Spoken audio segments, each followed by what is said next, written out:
መጽሐፍ ቅዱስ የእግዚአብሔር ቃል ሲናገር እንደዚህ ይላል። ባለጋራችሁን ዲያብሎስን ተቃውሙት ይልና እርሱም ከእናንተ ይሸሻል ይልና ወደ እግዚአብሔር ቅረቡ ይልና እግዚአብሔር ወደ እናንተ ይቀርባል።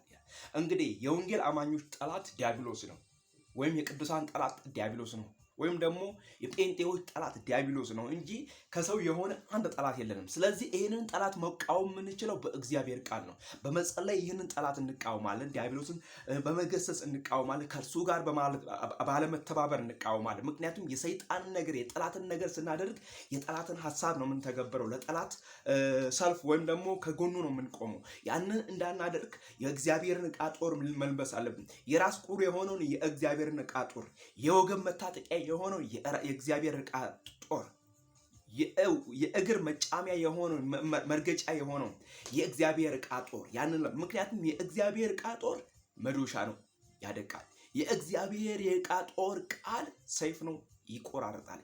የእግዚአብሔር የዕቃ ጦር ቃል ሰይፍ ነው፣ ይቆራረጣል። ስለዚህ ወዳጄ ወንድሜ ከዚህ ቃል የሚያመልጥ ሰይጣን የለም። ሰይጣን ቢሆን ሁሉም የተሸነፈ ነው። ከመስቀል ላይ ይወድቁ በኢየሱስ በቀራንዮ መስቀል ላይ በክርስቶስ ኢየሱስ በተደረገው ስራ የተሸነፈ ሰይጣን እድልና ፈንታ የለው። አንተ ጠላትን ለማሸነፍ፣ አንቺ ሰይጣንን ለማሸነፍ ከሰይጣን ጋር አለመተባበር፣ የሰይጣንን ባህሪ አለማድረግ፣ ምክንያቱም መሸሽ፣ ምክንያቱም መለየት። የተለየ ሰው ያሸንፋል።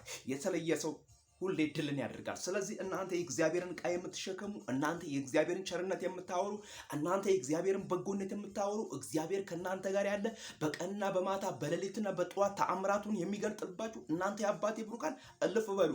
እልፍ ስትሉ እግዚአብሔር አምላክ ለእናንተ የሚያዘንባው ዝናብ አለ። ጌታ ለዘላለም ይባረክ። ስለዚህ ወንጌሉን ስበኩ። አደራችሁ፣ ወንጌልን ሳሰብኩ እንዳትሞቱ አደራችሁ። እግዚአብሔር አምላክ ይርዳችሁ። እግዚአብሔር አምላክ ያግዛችሁ።